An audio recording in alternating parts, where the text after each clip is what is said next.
On the night of January 31st, 1978, an event occurred that would forever change the lives of 3 young boys. Eddie Hargrove, Michael Hargrove, and their friend John Cummings were playing on the field of Montvale Memorial Elementary School in New Jersey. As they talked and played, an eerie stillness settled over the frozen, wintry field. In the midst of their laughter, the boys suddenly fell silent. Each of them felt it, a shift in the air, as though the atmosphere itself had been altered. The fog of their breath dissipated, and the faint sounds of their surroundings grew muted. A low, resonant hum broke the stillness, drawing their attention. The boys slowly turned toward one another, their gazes drifting upward in unison. Above them, hovering only a few yards away, was an object unlike anything they'd ever seen. It was square, with rounded corners and a dome on top. At each corner, a fixed yellow light glowed, and from the center, a red beam extended downward, fading as it neared the ground. The boys stood frozen, their disbelief mirrored on each other's faces. The object remained stationary for several minutes, its presence commanding their full attention. Something about the object felt unsettlingly unique. It wasn't just an unfamiliar craft. It exuded a sense of awareness, almost as if it were alive, a conscious being rather than an inanimate machine. Then, without warning, it began to move. Panic set in. Before they could gather their thoughts, the boys broke into an all-out sprint, heading for the safety of the school's baseball dugout. Heart pounding, they took cover, and in an instant, the craft was gone. As they caught their breath, Michael spotted a familiar figure in the distance. Mr. Johnson, a neighborhood man who often jogged in the area, dressed in a yellow jogging suit. He stood just a stone's throw from the field. Curious, Michael called out, "Mr. Johnson, did you just see that UFO?" The man turned toward them, but something was wrong. His face was distorted, his head misshapen and bald, with an elongated shape and an indentation at the center.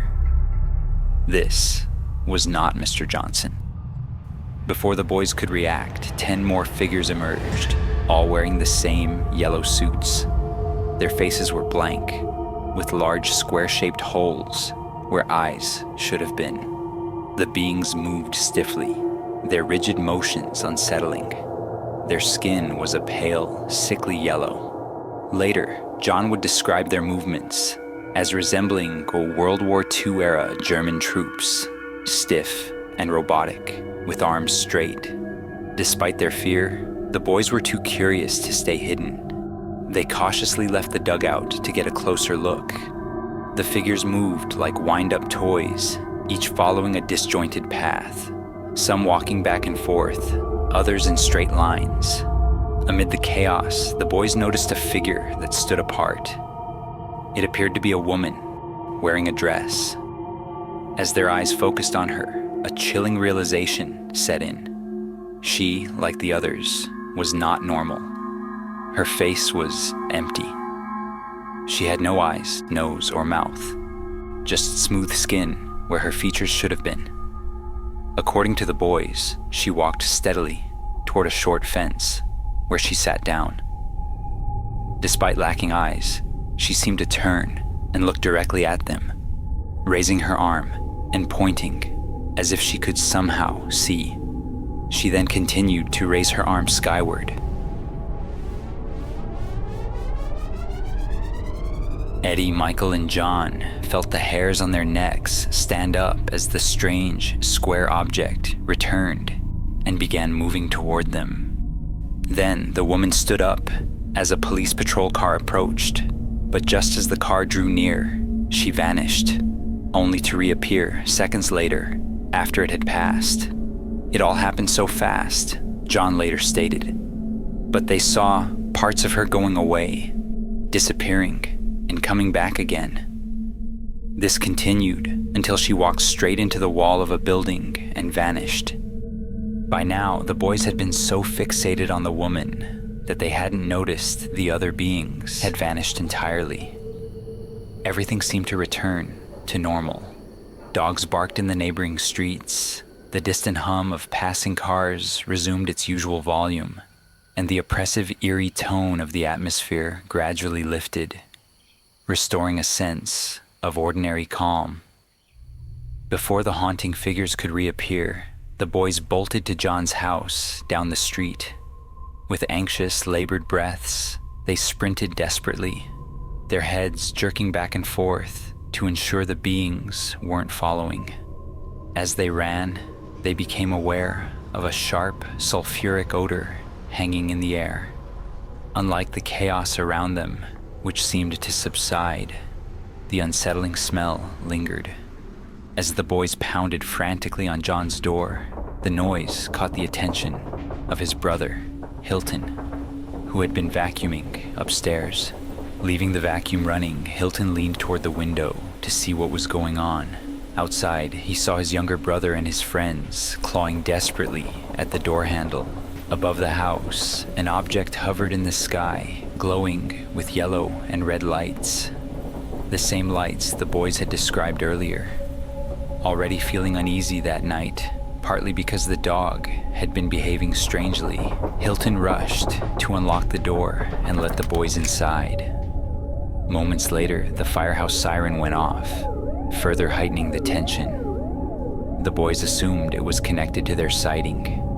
At approximately 6:22 p.m., Hilton called the police to report the incident. Officer Pelsang, who was in the area at the time, quickly responded to investigate, but found nothing out of the ordinary. He reported seeing no group of joggers in the area, a detail that struck him as significant, since it would have been unusual for anyone to be jogging at that time and location. When questioned later, Pelsang admitted he couldn't be certain if the patrol car the boys claimed to have seen was his, nor could he confirm if he had been on that specific street at the exact time of the sighting. The mystery deepened, leaving everyone involved with more questions than answers. After word spread about the boys' sighting, 3 investigators, Bud Hopkins, Ted Blocher, and Patrick Huey, took an interest in the case. On February 5th, just 5 days after the incident, they began their investigation. New York Air Traffic Control reported no unidentified flying objects picked up on radar in the area, leaving the investigators with little to work with when it came to verifying the aerial aspects of the boys' claims. So, they turned their focus to the beings themselves. If Officer Pelsang was certain the figures weren't joggers, then what rational explanation could there be? The investigators discovered that the Department of Public Works, DPW headquarters, was located across the street from the playing field where the boys first spotted the figures. DPW workers sometimes wore yellow suits when working in bad weather. However, when questioned, DPW head Lewis Bradley firmly stated that none of his staff had been wearing yellow that day. He added that all workers had clocked out by 4:30 p.m., well before the sighting. Pressed further, Bradley insisted, "Look, there are only 6 men who work here, and I'm the boss. I just finished handing in their timesheets. None of my guys were out there." In the end, the investigation yielded no definitive answers. The boys were left with nothing but their vivid recollection of events, and the case remains one of the most bizarre accounts of a close encounter of the third kind ever reported. What could have happened that night? If this wasn't an intentional hoax or a product of the boys' imagination, what other possibilities remain? None that align with our conventional understanding of reality. Perhaps these objects and beings originate from a realm parallel to our own, possessing the ability to cross over and affect the matter surrounding them in both dimensions. Could this explain the faceless woman, with parts of her seemingly vanishing? Perhaps these distortions represent ripples in space and time, a fleeting glimpse into something far beyond our comprehension.